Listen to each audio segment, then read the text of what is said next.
Ici Folie Douce, le podcast où se rencontrent genre, culture et santé mentale. Je suis Lorraine Bastide et aujourd'hui je reçois Faiza Guène et Imani pour une rencontre enregistrée en public à Strasbourg, aux Bibliothèques Idéales. On était sur scène et on a parlé du pouvoir de l'amitié. On est quand même le miroir de l'une et l'autre, à des endroits qui ont l'air différents mais qui sont en fait très similaires. Je suis fou. Leave Benny alone! Pas la salpêtrière! C'est des cris qui n'ont laissé derrière eux aucune mémoire. Le dialogue, en fait, Calmez-vous. fait avancer le monde. I'm not angry at all! Je me calme si je veux. Je ne suis pas folle, vous savez. Dans Folie Douce, on aborde parfois des sujets difficiles, même si ça sera jamais graphique, promis. Si vous traversez une période compliquée, n'oubliez pas, vous pouvez appeler le 31 14. J'ai oublié de prendre mon micro. Je vais me faire gronder par Marion, notre monteuse mixeuse. Mais j'ai décidé quand même de faire l'intro de cet épisode dans la rue. Et c'est une intro spéciale car je marche dans la rue en compagnie de mes invités que vous entendrez dans quelques minutes dans le podcast. Salut Faiza. Salut! On est bien à Strasbourg? On est sous la pluie, mais on est bien à Strasbourg. Salut Imani. Salut. On est bien à Strasbourg ou bien? Moi, je vois pas de pluie. On est très bien sur Strasbourg. Tu as une capuche absolument extraordinaire. On dirait pas qu'on s'apprête à monter sur scène et à faire un truc sérieux. On dirait qu'on va boire des coups entre copines tellement on est détendu. J'adore cette ville, j'adore être ici, même sous la pluie. Et on s'apprête à parler d'amitié, de santé mentale. Je pense que ça va être une conversation géniale. On va parler aussi de Kif Kif hier, le dernier roman de Faiza qui arrive à nous faire rire là où on devrait pleurer. Et ça, c'est une magnifique prouesse. Allez, bonne écoute.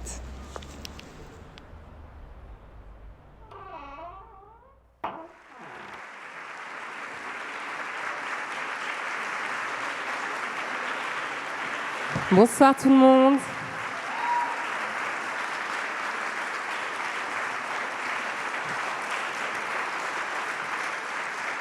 Merci beaucoup pour votre accueil.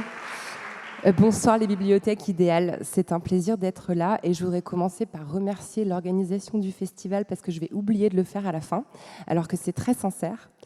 Je précise aussi que ce soir, on enregistre en direct un épisode du podcast Folie Douce, un podcast où on parle de santé mentale avec des personnes géniales.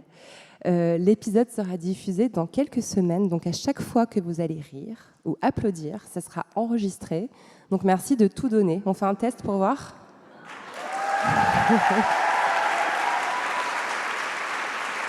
C'est pas mal.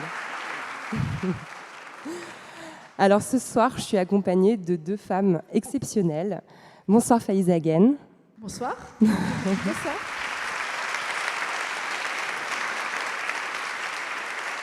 Et bonsoir Imani. Bonsoir.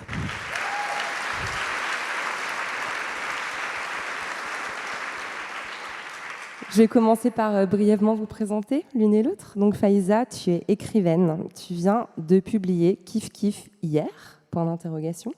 Et il a une saveur très particulière parce que tu ressuscites la voix intérieure d'une vieille copine, Doria, qui était l'héroïne de ton premier livre, Kif Kif demain, paru il y a 20 ans. En 20 ans, l'eau a coulé sous les ponts, sous le pont personnel de Doria, sous le pont personnel de la France aussi. Et c'est un livre qui fait rire avec des sujets qui donnent un peu envie de chialer. Donc c'est un vrai tour de force. Merci beaucoup pour ça. Merci. Imani, tu es musicienne, chanteuse, avec une voix reconnaissable entre toutes. Tu n'en finis plus de nous envoûter avec ton dernier album, Voodoo Cello, un album de reprise où tu es entourée de 8 violoncelles. C'est absolument sublime. Et tu viens de terminer une tournée mondiale qui a duré donc 4 ans, 3 ans. 3 ans. Ouais, avec ces chansons. Bravo pour ça. Merci. Et puis tu te bats depuis des années avec l'asso Endomind pour les femmes atteintes d'endométriose. Donc bravo et merci pour ça aussi. Merci.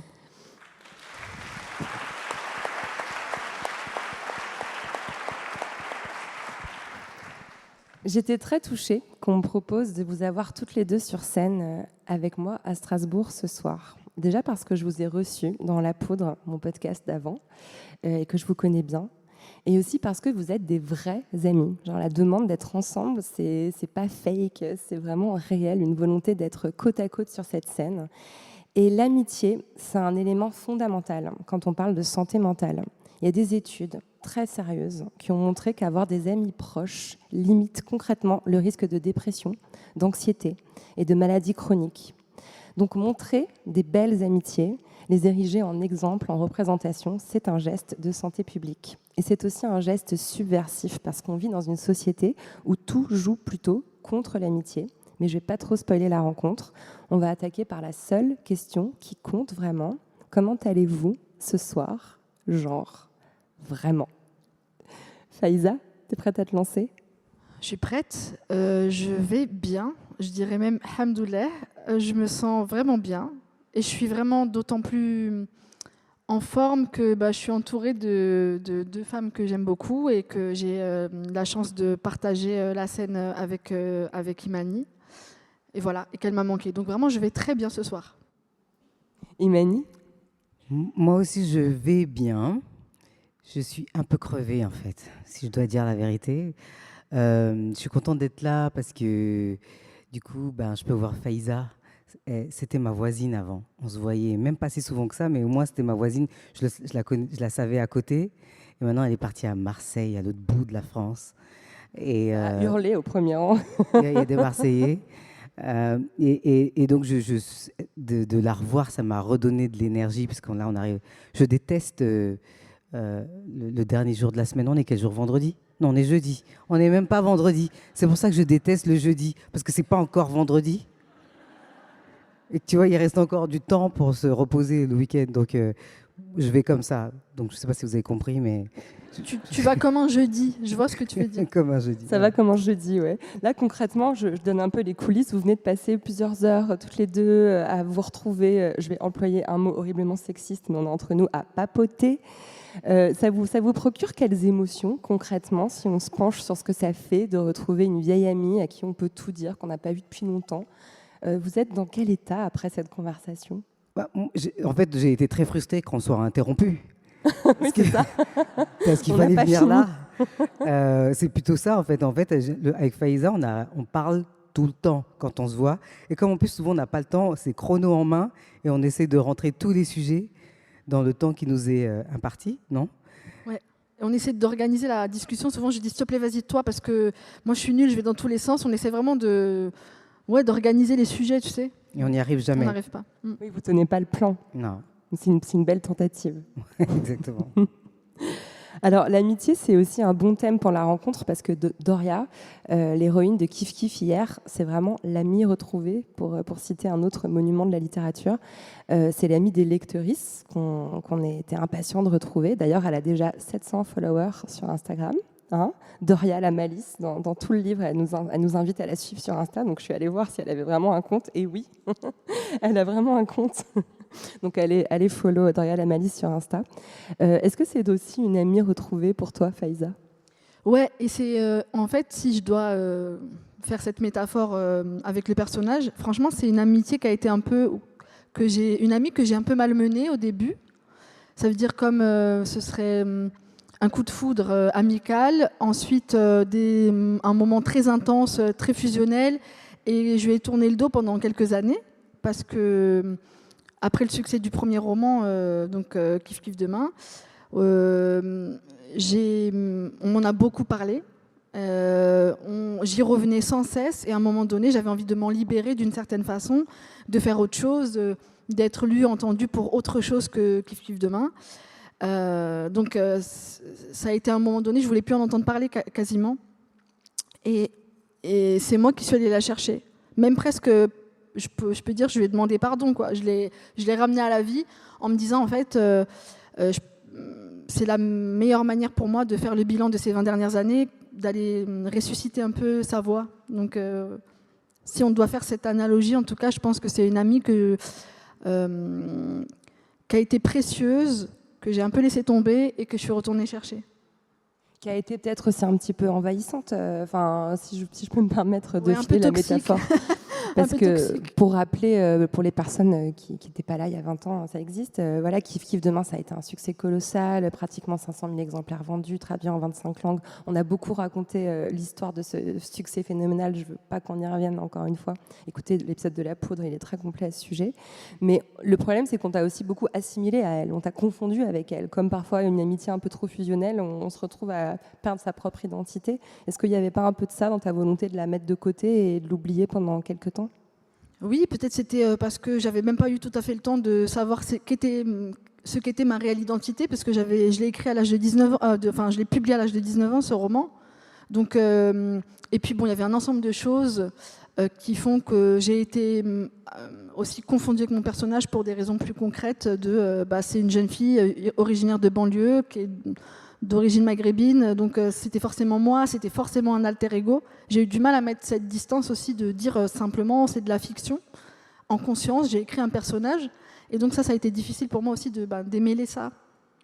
Oui, tu as été obligée un peu de l'écarter pour faire des livres qui étaient différents. D'ailleurs, c'est ça aussi qui est super intéressant, c'est que tu renoues avec tu as toujours gardé une écriture assez, entre guillemets, populaire, c'est-à-dire assez proche des gens, on va dire. Mais là, tu renoues avec la gouaille, le sens des jeux de mots, du calembour, qui est très spécifique à Doria et qui la remet un peu dans la direction du tout début de ta carrière, quoi. Ouais, complètement, dans un truc assez léger, finalement, dans le ton, en tout cas. Imani, à quel stade, toi, tu l'as lu, le livre ? Est-ce que tu fais partie des premières lectrices ou est-ce que tu as attendu qu'il sorte ? Comment ça se passe ? Kif Kif hier ? Ouais. Non, quand même. Elle me l'a envoyé en PDF. Je l'ai lu il y a longtemps déjà, très tôt. Ouais, très tôt. Et en plus, même, pas pour me la raconter, mais elle m'a dit, j'ai envie de faire renaître Doria, j'ai envie de faire le Kif Kif demain, mais 20 ans plus tard. Je me rappelle très bien, tu étais dans mon salon. Moi aussi, je me rappelle très bien. Voilà, et elle est là, elle me le pitch, et je dis, c'est une idée géniale. C'était génial parce que moi, je l'ai connue, Faiza, par ce livre, Kif Kif Demain, en fait. Et le livre m'a mis une gifle incroyable. Et puis d'un coup, j'ai lu Millennium Blues en premier et que j'avais adoré. Et donc, du coup, j'ai commencé à lire tous les bouquins qu'elle a écrits. Et on a été mis en contact par son éditrice à l'époque et on s'est rendu compte, en fait, qu'on était voisines après. Et on est devenus amis à partir de là. Donc, Kif Kif Demain, c'est un livre que j'adore. Donc, elle me dit qu'elle va faire un livre 20 ans plus tard, qui va être le miroir, en fait, de qui est Doria 20 ans plus tard, alors que je vois ce qu'elle a traversé, je vois ce qu'elle veut défendre. Enfin, moi, en tout cas, j'étais sa pom-pom girl, même avant que ce truc il s'écrive, quoi. Donc, J'ai énormément de gratitude. Je te le dis maintenant, là, devant tout le monde. Je fais un peu... mais vraiment, je voudrais pas être impudique, mais c'était tellement... ça avait l'air tellement d'être une idée d'éditeur nul que je me suis dit, mais qui va croire que c'est moi qui ai envie de le faire ? Et quand je t'ai parlé de cette idée, il n'y a qu'à elle que je pouvais dire ça. Et en fait, elle m'a regardée, elle m'a dit, je me rappelle, où tu étais assise. Et elle m'a dit, meuf, c'est génial. Je me suis dit, ah ouais, bon ben.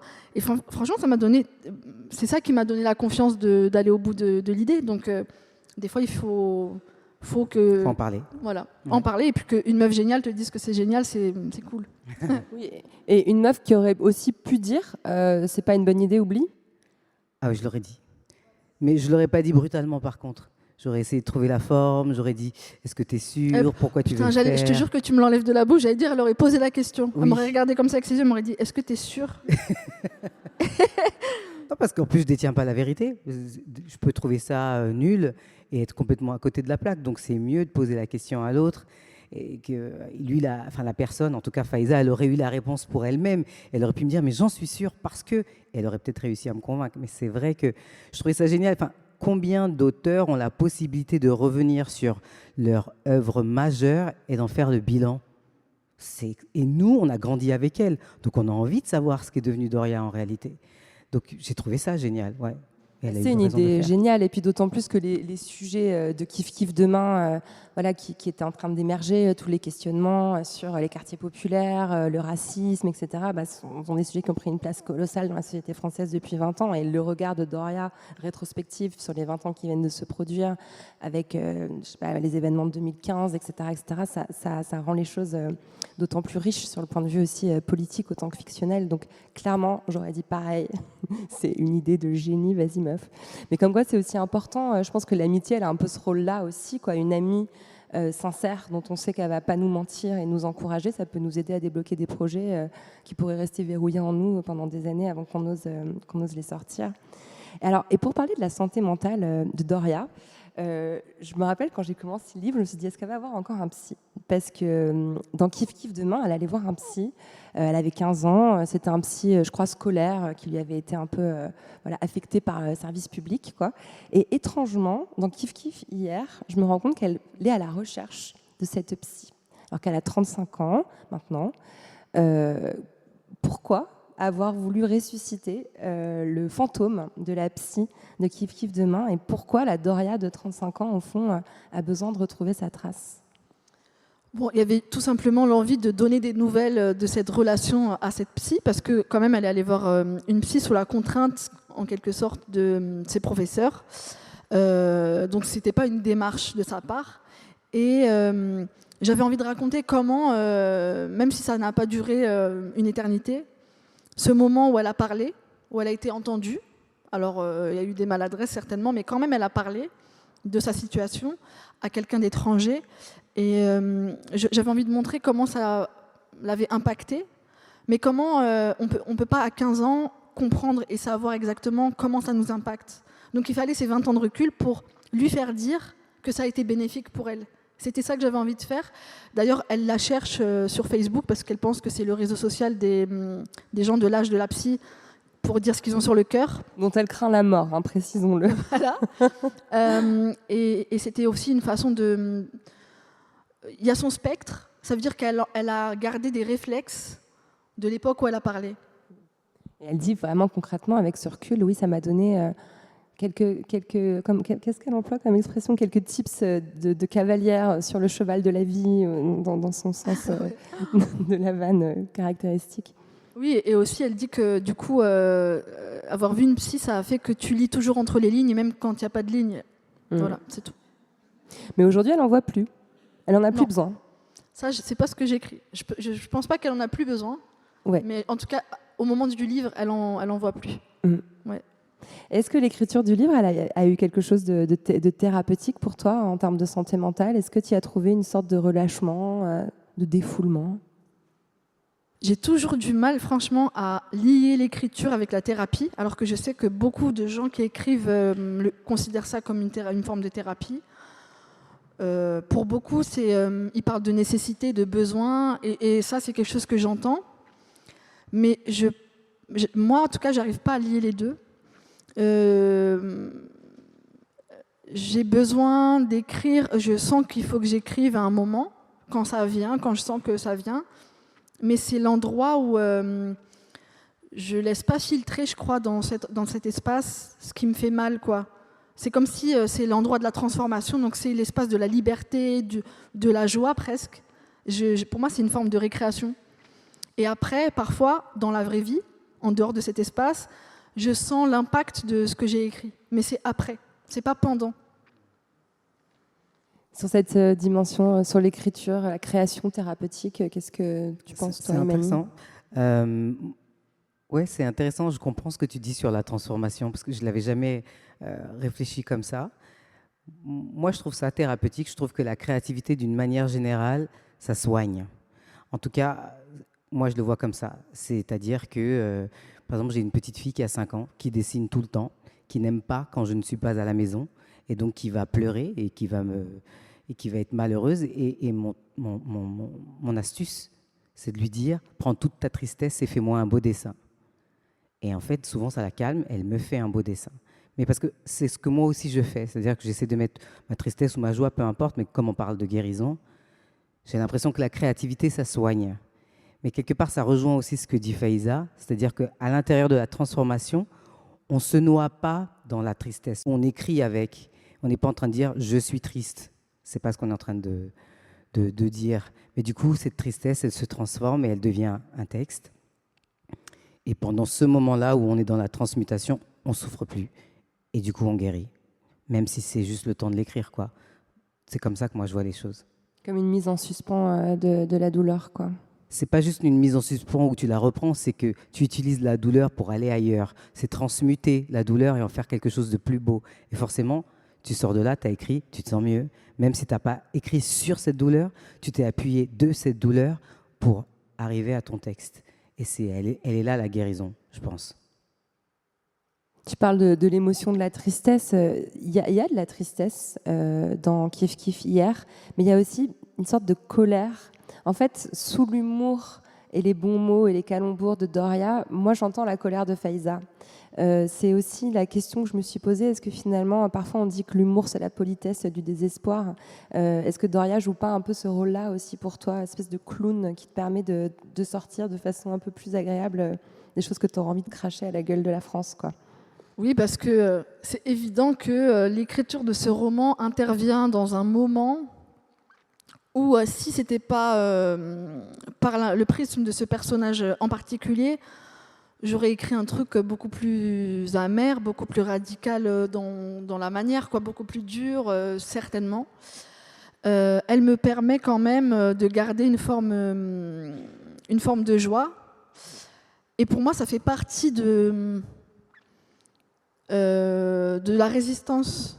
Il y a un endroit où il y a cette colère, c'est vrai, elle est là. Et franchement, la période où j'ai écrit le roman, c'était pas très simple. Donc vraiment, bien sûr, il y avait de la colère, il y avait énormément de colère. Et en faisant le bilan, des fois, ça reconvoquait des choses aussi de ces dernières années. Franchement, bien sûr, ça me mettait dans un état un peu... Mais le fait d'avoir mis de la joie, parce que c'est la voix de Doria, qu'elle rigole, qu'elle se moque, qu'elle y a beaucoup d'autodérision aussi, ça me permet de dire plein de choses sans verser non plus dans une profonde amertume. Et en me disant, en fait, la joie, ça fait partie de nos outils de résistance, il ne faut pas l'oublier. Et j'en parle beaucoup, j'aurais pas cru, mais autour du livre, là, je parle beaucoup de ça. Et je pense que ça me rassure de me dire, c'est miraculeux qu'on arrive encore à avoir de la joie, malgré tout ce qu'on peut voir autour de nous. Et la joie dérange, le rire dérange. Il suffit de voir à quel point on censure, on sanctionne des humoristes. Tu es bien placé pour connaître le problème. Enfin, parfois aussi, cette joie politique, elle peut avoir une force encore plus subversive finalement qu'un essai dans l'IB, quoi. Enfin, qu'une tribune dans l'IB, quoi. Mais ça veut dire aussi quelque chose des gens qui nous entendent. Ça veut dire que, en fait, la joie, ce sentiment-là, c'est entendu. Le rire, c'est quelque chose, je trouve, de merveilleux parce que c'est tellement fédérateur. Et surtout, c'est un endroit où il n'y a pas de place pour le contrôle. Parce que des fois, on rigole et il n'y a pas là, le truc de l'intellect, ça vient du ventre. Et c'est ça que moi, j'aime. Je voulais, un peu sans transition, revenir sur le thème de l'amitié et sur la fonction qu'elle peut avoir dans nos luttes. Évidemment antiracistes, dans nos luttes féministes. Je me tourne vers toi, Imani, parce que je crois que le début de ton engagement contre l'endométriose, en tout cas contre les souffrances générées par l'endométriose, est né d'une amitié et que tu vis vraiment cet engagement comme quelque chose de l'ordre de la sororité. Est-ce que pour toi, c'est un moteur qui te permet aussi de porter ces messages politiques ? L'amitié, oui, c'est un moteur. En l'occurrence, Endomind, Nathalie Clary, on est devenus amis grâce à cette cause, parce que c'est un génie, cette femme. La manière dont elle a réussi à mettre l'endométriose comme un vrai sujet de discussion, alors qu'avant, les journalistes ne savaient même pas ce que c'était, et qu'aujourd'hui, c'est un sujet majeur, c'est un sujet du gouvernement. Enfin voilà, maintenant, le nom existe. Mais c'est vrai que si on n'est pas amis, elle et moi, vu tous les obstacles qu'on a rencontrés, en fait, plein de fois, j'ai voulu lâcher. Je me disais, mais moi aussi, j'ai des problèmes. Pourquoi je vais aller me battre pour 1 à 2 femmes sur 10 que je rencontrerai jamais oui, moi, j'ai une endométriose. Toi aussi, tu souffres. Et alors, des fois, j'avais envie de laisser tomber parce que c'était dur. J'avais moi-même mes problèmes. Et si j'ai pas cette amitié en face, qui me donne du courage, qui me donne des arguments, qui vient me donner un coup de pied aux fesses aussi, qui me sort de mon nombril, et ben en fait, je ne crois pas qu'on va jusqu'au bout. Et en fait, l'endométriose telle qu'on la défend aujourd'hui, ben, c'est impossible. Donc l'amitié, si on peut l'avoir à un endroit, c'est nécessaire.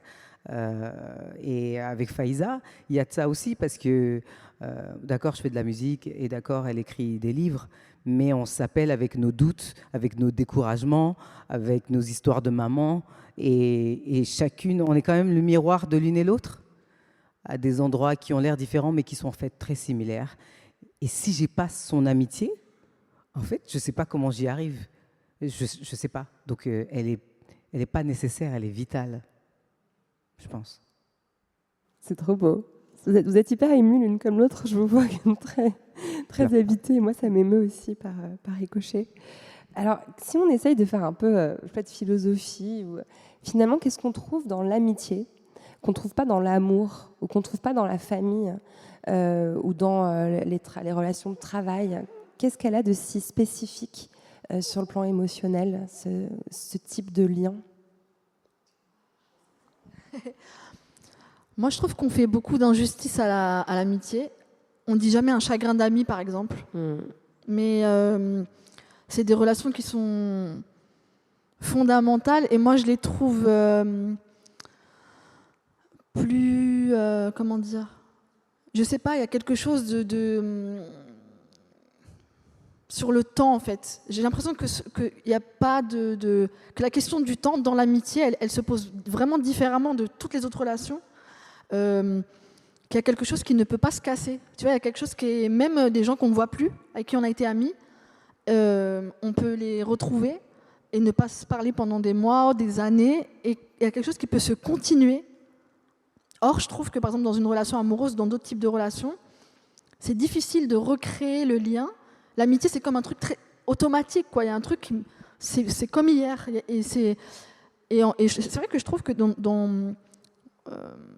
on est dans un monde qui ne met pas vraiment en avant les amitiés de la même façon que les relations amoureuses, par exemple.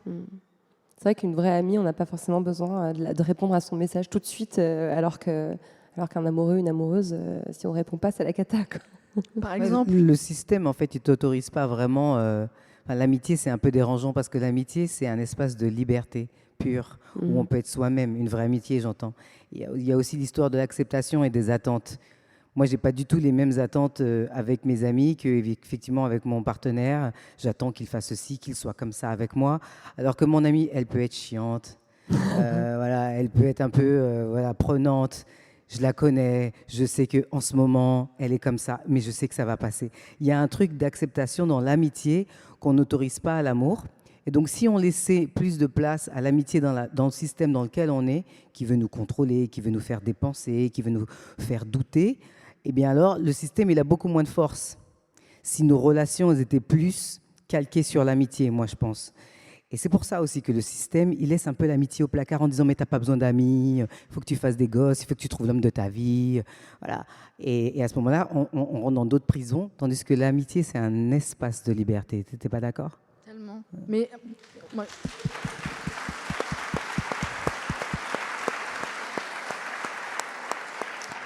Même sur la question du contrôle, j'y reviens, mais sur la question du contrôle, par exemple, même avec nos enfants, on est dans ces attentes, en fait, c'est dans l'espèce de pression je suis en train d'investir dans une relation et il faut un résultat. Comme en amour, avec tes enfants, tu vas dire je les élève, je les mets dans les meilleures écoles, j'en sais rien, je leur achète les meilleures fringues. Et je leur apporte ça parce que j'espère être la mère d'un enfant qui va devenir telle ou telle personne, tu vois. Alors qu'en amitié, moi je trouve qu'il y a un endroit où il n'y a pas de possibilité. Sinon, ça ne marche pas. Je parle, comme tu dis, des amitiés sincères et qu'il n'y a pas de place pour l'intérêt ou le contrôle. Et tu es obligé d'admettre l'autre dans son entièreté tel qu'il est, sans avoir une influence sur lui ou sans avoir de contrôle sur la relation. Ça nous élève, je trouve. Dans la façon dont vous le décrivez, en tout cas, on comprend pourquoi ça peut avoir un impact si fort sur la santé mentale, parce qu'être accepté exactement tel qu'on est, sans avoir besoin de se contorsionner, de s'adapter comme on doit le faire perpétuellement dans la société, forcément, c'est un endroit d'alignement avec soi, de mieux-être. Et quand on commence à s'aimer, on va mieux dans sa tête. Donc on voit que c'est hyper important. J'aimerais bien avoir le chiffre en tête exact, mais j'ai vu une étude, c'était dingue. En fait, ne pas avoir d'amis proches, ça expose à des risques cardiovasculaires autant que fumer 20 clopes par jour. C'est-à-dire que c'est vraiment l'impact réel sur nos corps est profond. Je pense comme faire du yoga ou du sport de façon intensive. Et je trouve que vous avez vraiment très bien décrit cette importance. Je sais que Faiza, tu as rencontré Imani il y a 10 ans, à une période assez particulière pour toi. Je crois que c'était au moment de la parution d'Un homme, ça ne pleure pas. C'était un peu moins, c'était en 2017. Tu étais enceinte de ta fille. Ah, c'est vrai, c'est si récent? Ouais. Non, parce que ma fille est née en 2019. T'es sûre? Non, c'était avant. 2018 alors. Ah, 2018. Oui. Dans le temps, je crois que tu disais que c'était au moment de la sortie d'Un homme, ça ne pleure pas. Après, moi, je m'embrouille dans les chiffres. Donc, ouais, non, mais je me rappelle de l'article auquel tu fais référence et il y avait une petite confusion. Ah, c'est pour ça. Moi, je racontais une autre rencontre qui était à la même période. D'accord.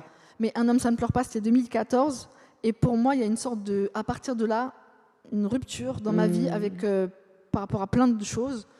Et dans la continuité de ce moment, de cet élan, il y a cette rencontre avec Imani. Donc c'est une période, un tournant. Ouais. Alors, pourquoi c'était elle et pourquoi c'était à ce moment-là? C'est drôle, je peux le dire maintenant, mais bon, la personne qui nous a présenté, je suis plus trop en bon terme avec cette personne. Et du coup, j'arrête pas de dire, mais en fait, je peux même pas la détester ou lui en vouloir parce que grâce à elle, j'ai rencontré Imani. Donc, c'était autour déjà de la création, en fait, notre rencontre. C'était autour d'une table. Et pour moi, c'était évident qu'il y avait des choses qui étaient un peu trop, qui étaient troublantes. Je dis n'importe quoi, mais on s'est rendu compte qu'on était voisines déjà, qu'on habitait vraiment à 1 minute 30 à pied, que nos enfants, ils étaient nés le même jour. Enfin, ils avaient la même date de naissance. Et des trucs comme ça où tu te dis, oh, c'est marrant. Et puis le rapport à la création, où tout de suite, je me suis dit, mais en fait, j'ai parlé avec cette meuf 1 heure, elle m'a stimulée comme ça m'est jamais arrivé. Et c'était très fort. Donc, je me rappelle que je t'avais dessiné sur la nappe du restaurant. C'est vrai. Tu te souviens? Tu dessines? Elle dessine super bien. Mais arrête, Ouais. mais t'as combien de talent, Faiza? Ça suffit. Arrête. Et sa maison, elle est impeccable. Tu arrives à n'importe quelle heure de la journée, tu la surprends. Tu as l'impression qu'il y a une femme de ménage qui vit avec elle. Je sais pas comment elle fait. Chez moi, c'est l'inverse. C'est-à-dire, tu passes après le jour de la femme de ménage, tu crois pas qu'elle est venue.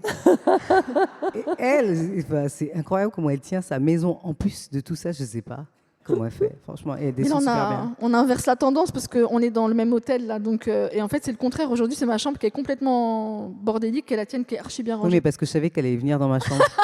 Donc j'ai fait attention, c'est vrai. Alors moi, j'ai l'impression qu'en fait, vous avez toutes les deux des caractéristiques un peu d'hyperactives.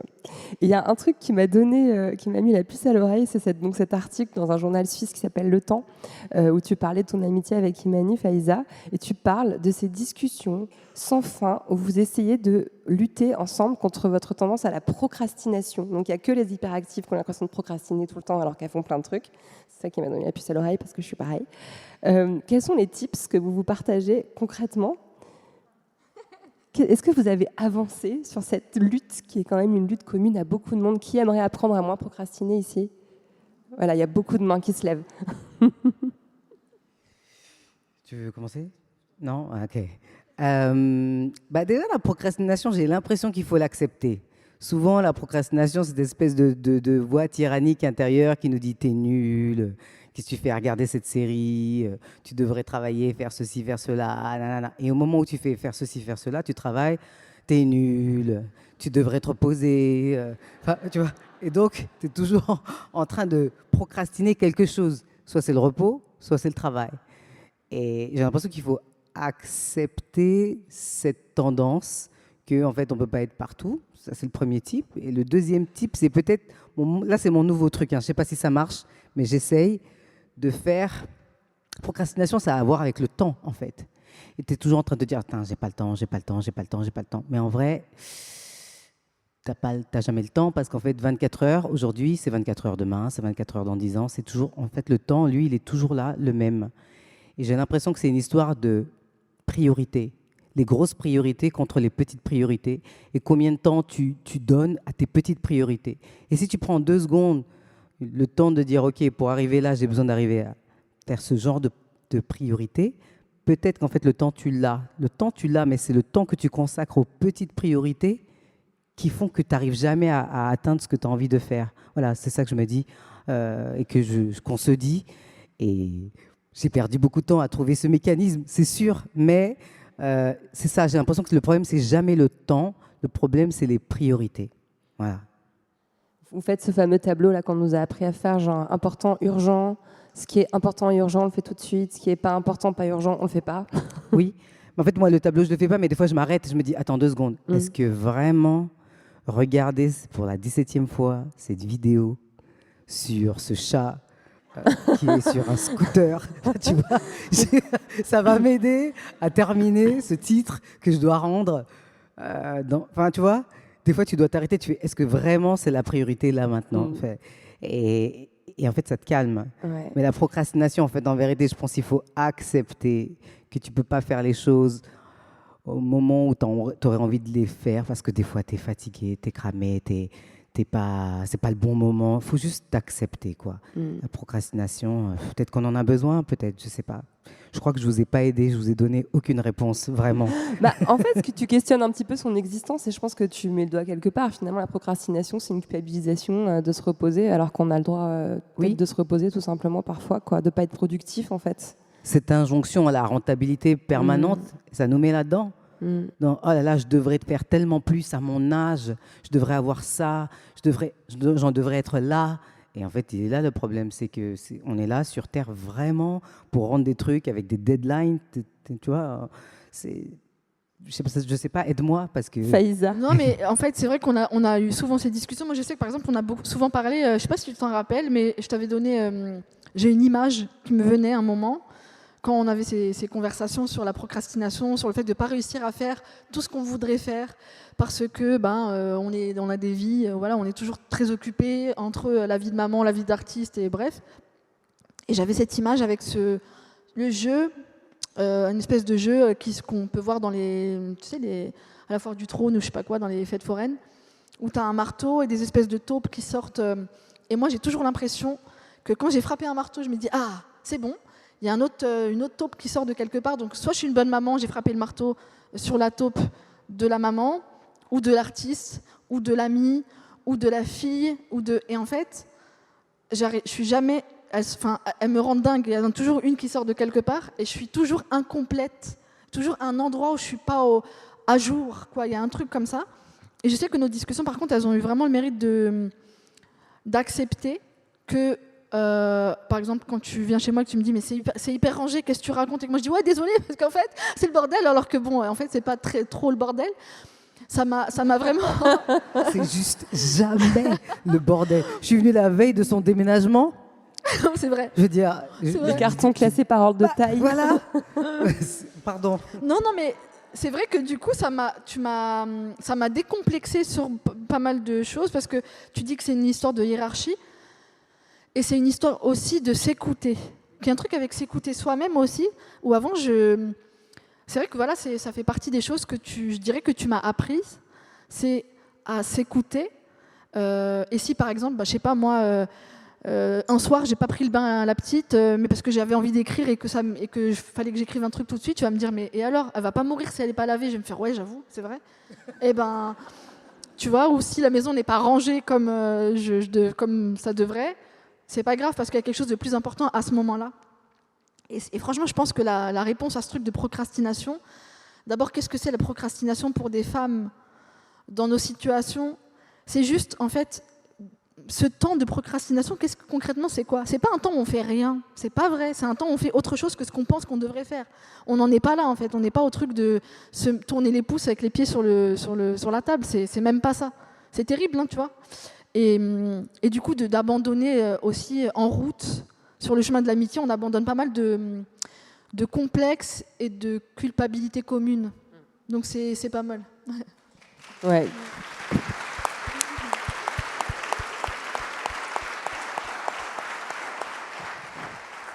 Il y a un truc qui marche assez bien en thérapie comportementale et cognitive quand on est dans une phase un peu de boucle de détestation de soi-même, on se culpabilise. On dit souvent « parle-toi comme tu parlerais à ta meilleure amie ». Et ça, franchement, ça aide, quoi. On dirait pas à sa meilleure amie, mais t'es vraiment une grosse merde, qu'est-ce que tu fous? On dirait, meuf, t'es super. T'as vu tout ce que t'as accompli déjà, vas-y, repose-toi, fais une bonne nuit de sommeil, ça ira mieux demain. Et finalement, juste de changer parfois cette lunette et de se parler comme on parlerait à une amie, ça apaise immédiatement. C'est super d'explorer tout ça avec vous ce soir. Je pense que les gens vont adorer écouter cet épisode.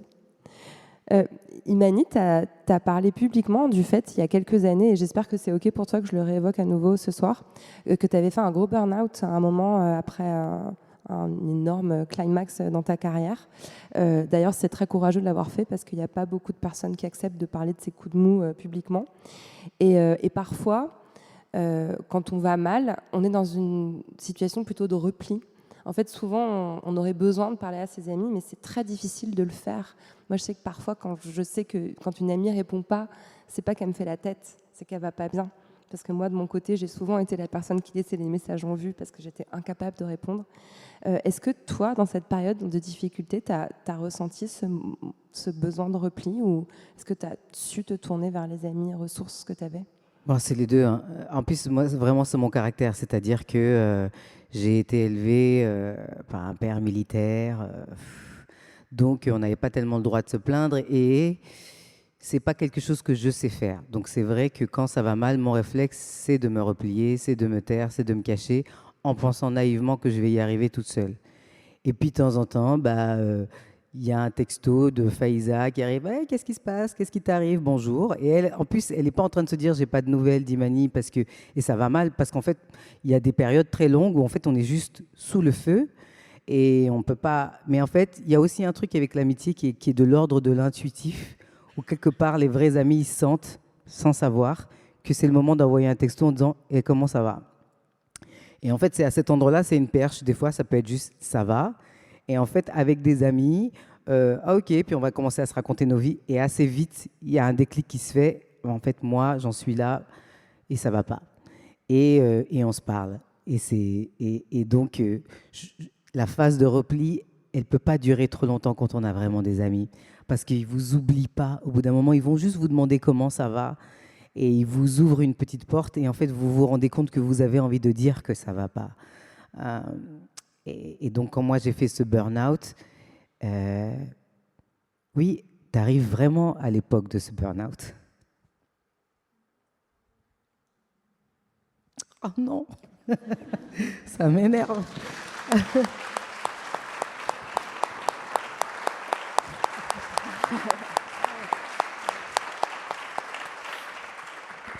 Donc oui, sans les amis, donc sans la liberté, sans l'acceptation, on ne peut pas s'en sortir. Je ne crois pas. Il n'y a pas de mouchoir sur cette table. Tout le monde est en train de pleurer sur cette scène, c'est une catastrophe. Du coup, je ne me rappelle plus de la question. Mais voilà, au début, on est dans le noir et en fait, les amis, c'est la lumière, quoi. Voilà. Je vais récupérer un petit mouchoir dans le public. C'est un talk très solidaire ce soir, ça fait trop du bien. Bon, j'ai tout dit. Merci beaucoup.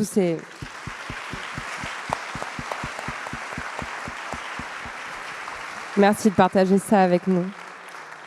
Faiza, dans les périodes où toi tu te sens pas bien, quand tu as un coup de mou, tu sais te tourner vers les autres? Bof. J'ai du mal aussi, je me retrouve un peu dans ce que tu décrivais tout à l'heure. En fait, on est un peu, moi j'ai pas été élevée par un père militaire, mais par des parents où il n'y avait pas beaucoup d'espace pour dire je vais pas bien, parce qu'on allait toujours mieux que ce qu'eux ils allaient. Donc tu vois, moi j'avais honte de pas bien aller. Et je me dis toujours, moi ça va par rapport à ce que j'ai pu. J'ai des parents qui ont connu la guerre, qui ont été dans des situations très précaires, etc. Donc en fait, et puis avec le truc de Hamdoulilah, tout va bien. On mange, on a un toit sur la tête, vraiment ce truc très basique, mais moi ça m'a beaucoup, ça a laissé une empreinte assez forte. Et du coup, j'ai du mal à dire. Et comme tu l'as souligné tout à l'heure, je rigole tout le temps, je fais un peu des vannes et tout, mais du coup, je rigole tellement que c'est difficile de voir que derrière la blague, il y a des fois une vraie détresse, une vraie tristesse. Donc c'est un peu compliqué, parce que je crois que je fais... même si je commence à ouvrir un peu le truc, je vais vite faire une petite vanne. Genre. Et du coup, je m'oblige maintenant, enfin je m'oblige. j'essaie d'être indulgente envers moi-même et j'essaie de progresser là-dessus. Mais il y a, autour de moi maintenant, je sais qu'avec des gens, j'arrive à le faire, où je me sens vraiment en sécurité. Tout à l'heure, c'est marrant parce que j'allais dire, j'ai du mal à pleurer devant quelqu'un. Toi, j'arrive à pleurer facilement devant toi sans avoir honte après, sans être obligée de faire une blague, tu vois, sans tourner le truc un peu en dérision. Mais c'est toujours difficile en tout cas, pour les gens autour de moi, je crois, de savoir quand je vais pas bien. Toi, tu sais, hein, parce que toi, tu te rappelles, un jour, j'avais fait pareil, un truc de... J'étais rentrée sous terre comme mes petites taupes là, de mon histoire de marteau.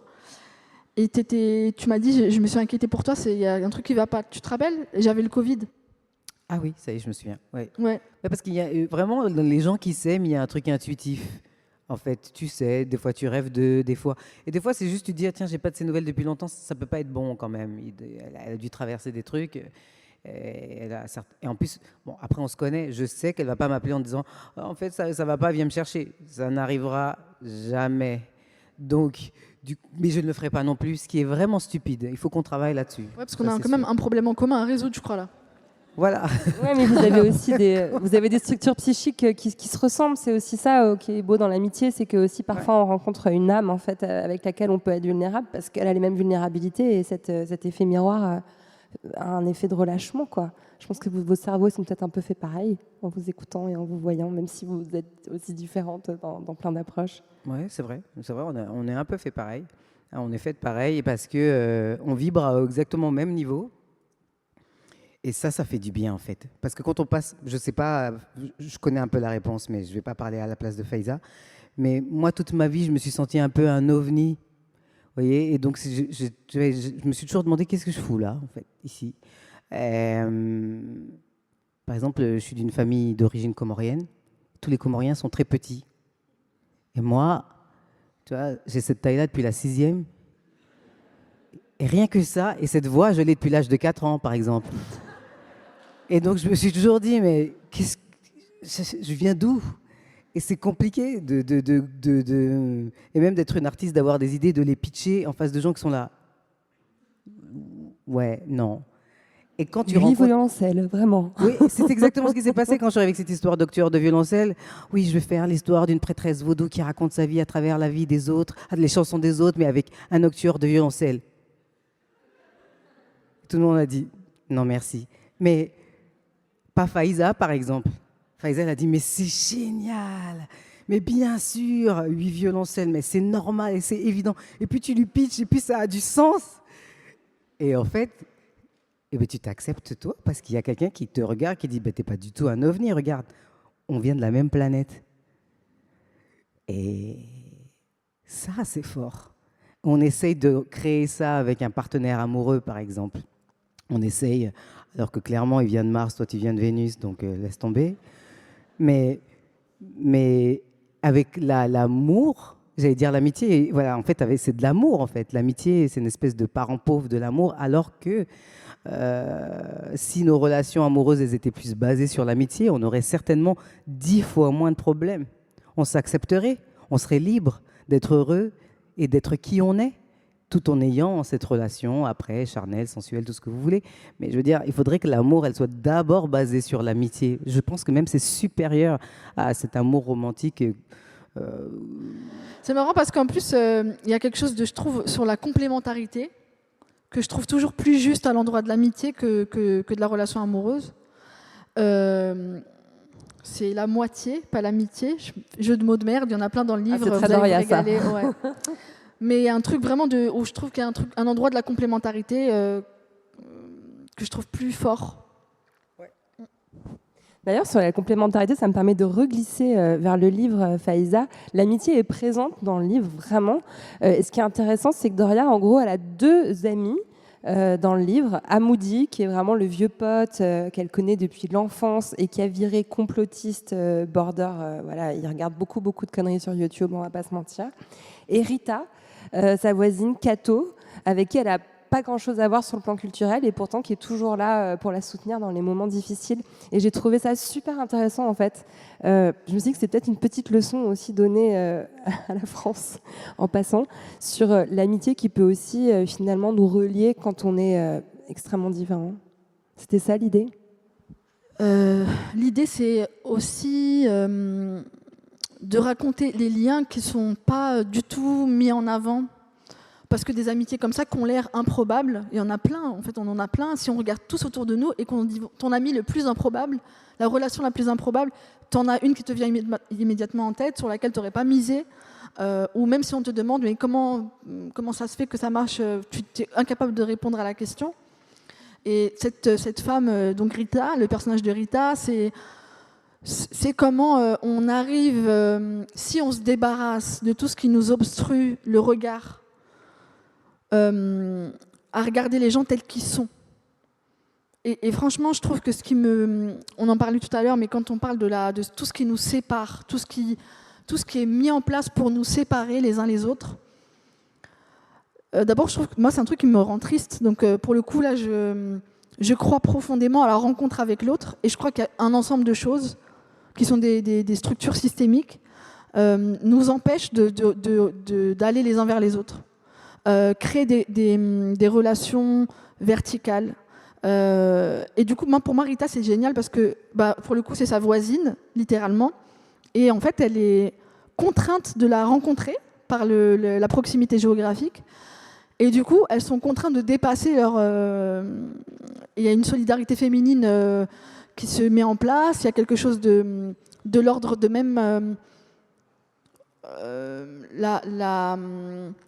La solidarité, en fait, l'aide. Elle garde son fils, par exemple, quand elle en a besoin. Et du coup, on oublie, en fait. On oublie ce qui les sépare. Et en tout cas, j'espère, j'ai essayé de mettre en place quelque chose comme ça avec cette relation. On y croit finalement à ce truc, alors que bon, elles sont quand même très, très, très différentes.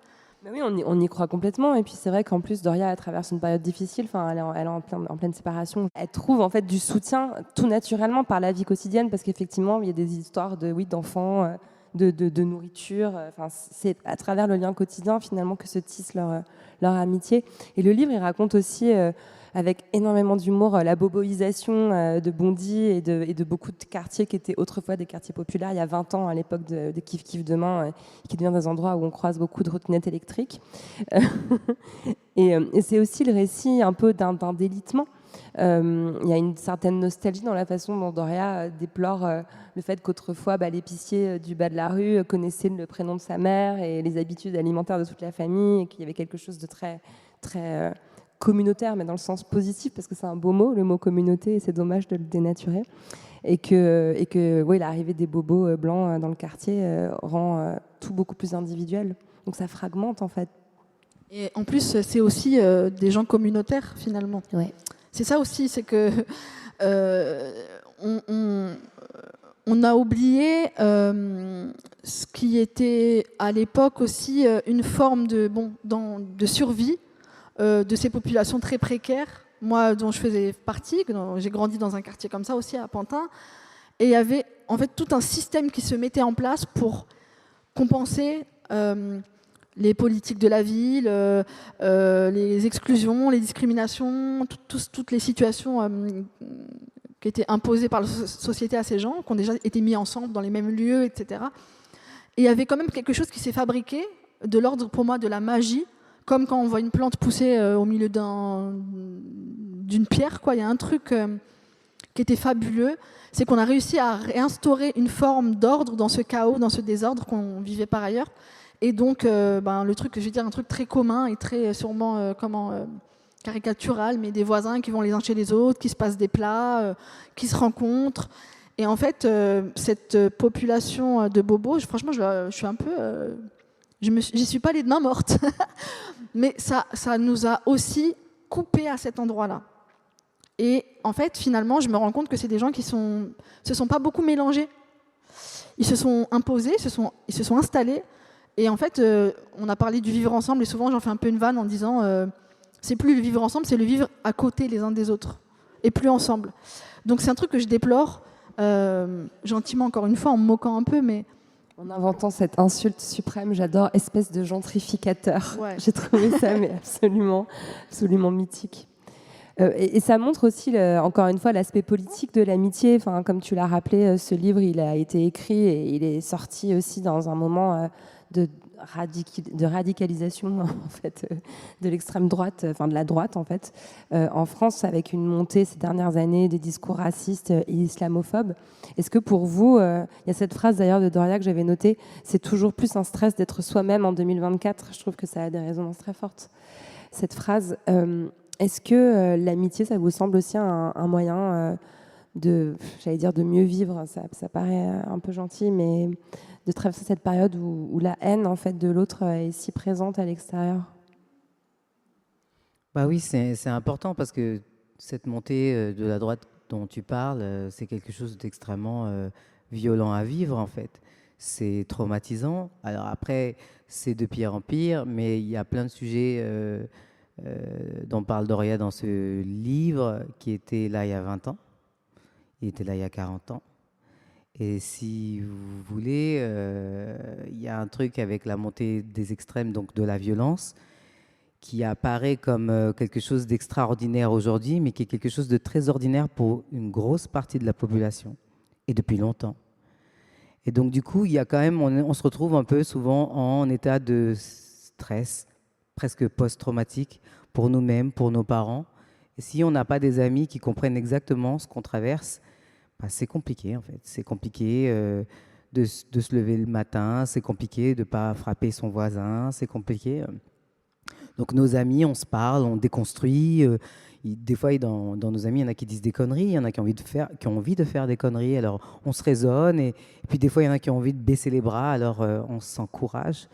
Et cette montée des extrêmes, elle est juste de plus en plus visible. Mais le racisme dont parle Doria dans ce livre et dans le précédent, en fait, il a juste changé de visage, il a changé de, je sais pas moi, ouais, il a changé de visage et il a toujours été là. Là, il est de plus en plus là. Donc c'est de plus en plus inquiétant. Mais pour plein de gens, c'est un jour comme les autres, quoi. Faiza?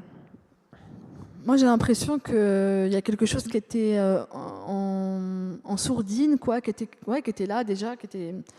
Mais peut-être pour beaucoup de gens, aujourd'hui, ils pensent avoir des raisons d'extérioriser ça, de l'assumer. Ils pensent que désormais, avec tout ce qui s'est passé, avec le terrorisme, avec un ensemble de choses, là, on a le droit d'être raciste quand même. Alors, bon, on n'a rien dit pendant longtemps, mais là, maintenant, on le dit. Il y a quelque chose de cet ordre-là. Et pour répondre à cet écho, il faut avoir un écho aussi très fort. C'est marrant parce qu'on m'a posé la question récemment est-ce que vous croyez, on parlait tout à l'heure de la croyance, de la foi, est-ce que vous croyez dans la société de demain? Et en fait, j'ai dit pas du tout. Je ne crois pas à la société en soi. En fait, je crois à notre capacité de réinvention. Je crois vraiment à notre capacité collective. Et je reviens à ta question, Lorraine, sur l'amitié. Mais en fait, dans l'ensemble, c'est-à-dire que tous les collectifs qu'on peut créer, et quand même l'amitié comme moteur de ces collectifs, c'est vraiment super. Parce que du coup, il y a de la bienveillance, il y a de l'indulgence, il y a tout ça. On peut ensemble répondre à ça, en fait, à cet écho qui se fait de plus en plus fort. Et je crois en plus vraiment que même dans nos intimités, ça nous renforce de pouvoir être avec des gens avec qui on peut dire j'en peux plus, c'est horrible ce qu'on est en train de vivre, juste évacuer et puis de dire bon, comment on fait, comment on s'organise. Et le fait d'être dans la joie, par exemple, pour moi, ensemble, de rire, de continuer, et même quand c'est vraiment, rappelez-vous, au lendemain des résultats, franchement, c'était, même moi qui aime bien me marrer, je vous avoue que je riais plus trop, quoi, c'était lourd.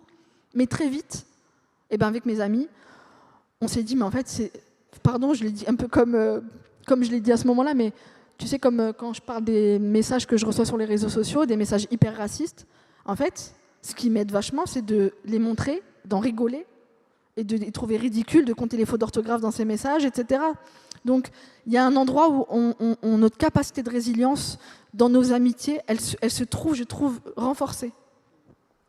Ça me fait penser à un livre aussi qui est sorti récemment de Douce Dibondo qui s'appelle La charge raciale et qui parle en fait d'une espèce de double peine psychologique pour les personnes racisées en France ou dans tout contexte de haine raciste.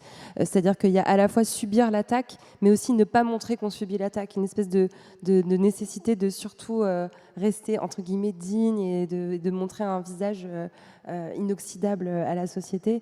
Peut-être que justement l'amitié c'est un peu la base arrière, l'endroit où on peut dire ouais en fait si c'est dur, si c'est hyper violent ce qu'on se prend dans la gueule et ces messages-là ils me font du mal quoi. Et ça me fait aussi penser à un autre livre sur lequel d'ailleurs je me suis pas mal appuyée pour préparer l'interview que je voudrais citer. C'est un livre d'Alice Rebaud qui est journaliste au Monde qui s'appelle Nos puissantes amitiés et qui dit nos amitiés constituent des bases arrière pour se reposer et pour prendre soin. Je trouve que c'est tout simple mais il y a plein de choses dans ce bouquin. Avant qu'on se sépare, je vais vous poser la dernière question, la question rituelle de Folie Douce. Quelle est pour vous la meilleure des thérapies ? Laquelle de vous deux a envie de se lancer ? On dirait que je te tends des pièges, mais depuis tout à l'heure, je te laisse la parole en premier. Je peux prendre le relais. Hein, si... Vas-y. Il y en a plein en fait. En tout cas, avec le temps, je trouve différentes ressources. Mais pour moi, vraiment, la meilleure des thérapies, la première chose qui me vient à l'esprit, c'est de prendre mes filles dans mes bras. Vraiment, c'est la meilleure thérapie. C'est les câlins de mes filles. C'est trop beau. Bon, c'est imbattable, je dois passer derrière ça.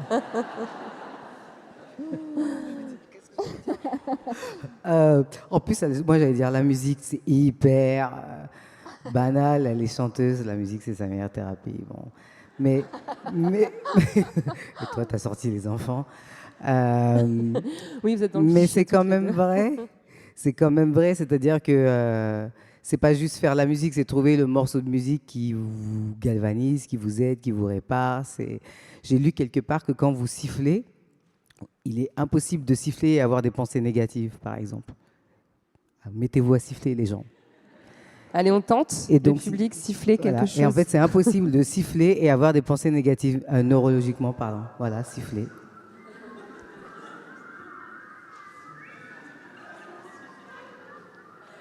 Et ce qui est beau avec la musique, c'est que s'ils sifflent suffisamment longtemps, chacun, à un moment donné, ils vont s'harmoniser et vous allez entendre un truc juste. Et c'est ça qui... Non mais, c'est magnifique. Non, je dis pas ça pour rire.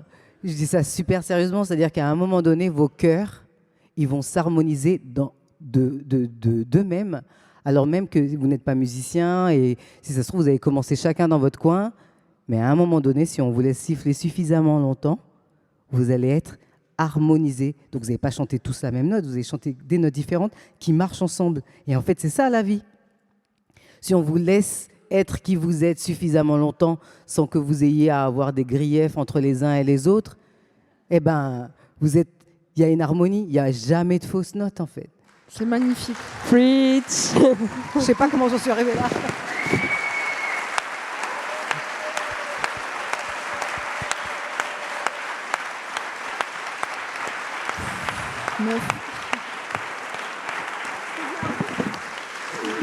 Bien sûr. On a vraiment de la chance de t'avoir sur scène avec nous, Imani, Faiza. Non, d'abord, je tiens à dire qu'elle est tellement extraordinaire sur scène, cette femme, que c'est la première fois que je vois une salle la siffler et que c'est cool. Ça n'arrivera plus jamais qu'une salle siffle Imani. Et c'est merveilleux ce que tu viens de dire. Quelle belle conclusion. Et en fait, c'est mon esprit de compétition. Elle a sorti les enfants quand même.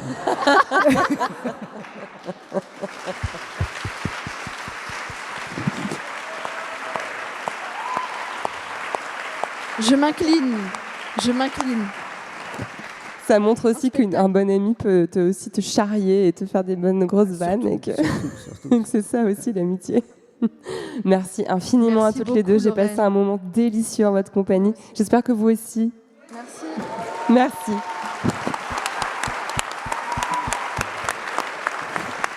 Le public est debout. Je précise pour le podcast, je suis hyper émue.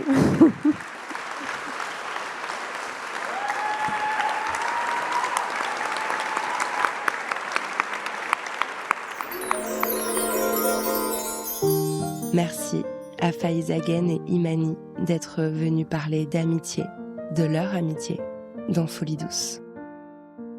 Si vous avez aimé cet épisode, n'oubliez pas de vous abonner à notre flux sur votre plateforme préférée et à mettre des cœurs, des étoiles, des bonnes notes, des commentaires. Ça aide beaucoup le podcast à se faire connaître. Et si vous voulez vraiment soutenir mon travail et si vous en avez les moyens, ça serait génial de vous abonner à La Douceur, ma newsletter hébergée par Substack. Le lien est dans la description de l'épisode. Allez, cliquez. Folie douce est un podcast conçu, produit et animé par Lorraine Bastide. À la production et à la programmation, Marie-Laurence Chéry, assistée de Lou Ozanam Simon. Au montage et au mixage, Marion Emery. La musique du générique est une création originale d'Irma. Les visuels sont de Louison Coulombe. Les partenariats commerciaux sont gérés par Mélanie Vazeux de The Podcast Bureau. Et le soutien est assuré par Morgane Noam, le psy préféré de Folie Douce. Merci pour votre écoute. Retrouvez-moi sur Substack et sur les réseaux sociaux. Et en attendant, prenez soin de vous et prenez votre temps.